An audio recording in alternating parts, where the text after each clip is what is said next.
So there's a lot of excitement in that for me. It's new to me. It's new to you. You should definitely stick around. Again, Michael Schuessler will be on the show a little later on. And let me talk about what we're going to be doing on the show today. We're going to be talking about a lot of good stuff. There's just a little bit of controversy that happened over the weekend from some comments that Tony Romo made during a football game. We'll talk about that. I want to cover the disaster in Denver. At least that's what I'm calling it. And then, of course, like I said, Michael Schuessler will be on with a special report talking about some key fantasy information that happened over the weekend that could affect you coming up later on. I also want to touch on the Monday Night Football game tonight because on paper, it's a pretty decent game, actually.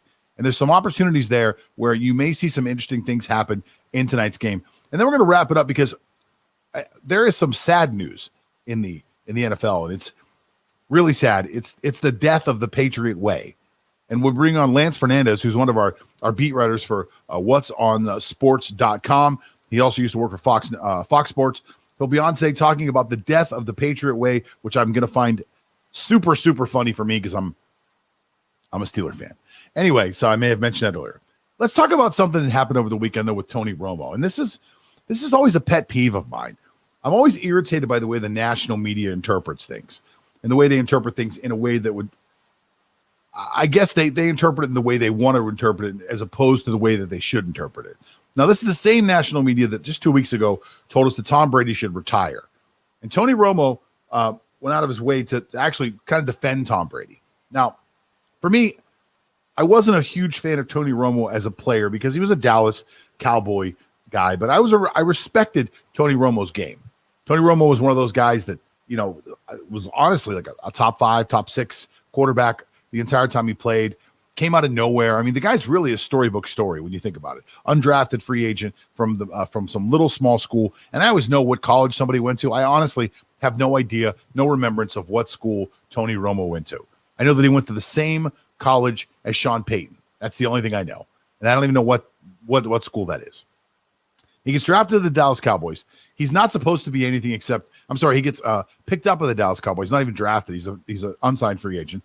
He goes to the Cowboys. He's going to be a camp body. He ends up being the guy. Everybody's talking about this guy. Like Tony Romo's going to be the starter there. Tony Romo's going to take over for Drew Bledsoe. And he does. And he's fantastic. He's really, really good. And if not for a few bad shoulder injuries, Tony Romo goes down as maybe, this is not a stretch, as maybe the greatest quarterback in Dallas Cowboy history. And that is a franchise that has a litany of amazing quarterbacks. Roger Staubach, Troy Aikman. These are Hall of Fame guys. But Tony Romo was on pace to be a guy that was kind of like that. I mean, he was on that type of pace. He was really a good guy. Then he had the shoulder injuries. And of course, we know what happens then. Tony Romo goes out of football. Dak Prescott takes over. The rest is kind of history. Luckily for us, Tony Romo never leaves. We're lucky about that because Tony Romo, literally from the moment he walks into a broadcast booth, is, maybe the best color commentator I've ever heard. I mean, he may be better than, in a different way than John Madden. Tony Romo's up there telling you what's going to happen before the play happens in a casual way. He just knows. He's just one of those football savants that knows exactly what's going to happen when it's going to happen. And he did it again this weekend. He's telling you from the perspective of a quarterback what is happening on each play. And he's really breaking down a great game to break down. He's breaking down the Kansas City-Tampa game. He's telling us everything that's happening with Kansas City. He's telling us everything that's happening with Tampa Bay. And the media hates it because Tony Romo is explaining to you from the eyes of a quarterback what he sees on the field. And he's telling you Tampa's not running enough motion. He's explaining to you why running motion is a good idea. Because when you see these receivers go in motion, it lets the quarterback have a read before the play ever snaps. So he can say, oh, you know what? This is going to be man, or this looks like a zone, or this looks like maybe a blitz. The Patriots don't. I'm sorry, the Tampa doesn't run enough zone. They also don't run enough short passes, which Brady specializes in. They've kind of taken Tom Brady and said, and this is I'm against this so much, and I think everyone should be. You take a quarterback and say this quarterback has to run our system, as opposed to saying what does this quarterback do well, and let's develop that inside of our system. Let's take our system and say, you know what, this guy isn't a chuck it down the field guy. He's more of a mid-range guy who can chuck it on occasion, and let's make that happen. And I think that's been sort of the problem there. And Tony Romo hits on it pretty well here. And the tweets that went off afterwards were insane. I mean, Nick Wright, who is one of the hosts on Fox Sports, who I actually like. He used to bother me. Something about him was like this agitating little nerd. He was on a show with Chris Carter for a while, and I forget the name of the show, but that was one of my favorite shows on TV for a while, though, because I thought Chris Carter was always so insightful and could give us that player's perspective, and was always so eloquent with the way he not only talked about what was happening on the field, but how he would feel about the things that were happening on the field. And they paired it with Nick Wright, and it was a great combo. Chris Carter gets in trouble. He leaves the show. Nick Wright stays on. Nick Wright has grown on me over time. He does have some interesting perspectives. He does speak in a way that makes me believe that he actually knows what he's talking about, which is rare on TV now. Some of these guys are talking, and I'm just like, what in the heck are you even talking about? Nick Wright has a point, makes the point pretty well. Goes on Twitter this weekend, though, and I'll read the tweets out for you, for those of you that are listening on the podcast. But Nick Wright says, exact quote from Tony Romo after the egregious overthrow by Brady on third down. This one is on Mike Evans. Brady throws a bad ball, but, and then Nick Wright goes on to say, excited for 3 hours of explanation how nothing is ever actually Tom Brady's fault, even when he obviously, even the obviously terrible throws. I read that wrong. So if you saw the play, and I actually watched this game and saw that play, Mike Evans is on the outside. He's single covered. Brady thinks he's going to run deep. Brady thinks he's going to go deeper than he does. Mike Evans pulls his route short. Brady overthrows him. So is it a bad throw? Well, where Evans is standing, it's a bad throw. But Brady obviously thinks Evans is going to be in a different spot. If not, he misses him by a mile. Now, that's the view from me, the layman. Tony Romo, who is a quarterback, who is literally calling what play is going to happen next, is telling us at the time of the play, he's literally saying, oh, right there, Mike Evans should have gone 3 yards deeper because of this coverage. He explains the coverage. He tells us why it should have happened. He's not giving an excuse. He's literally telling you what should have happened there.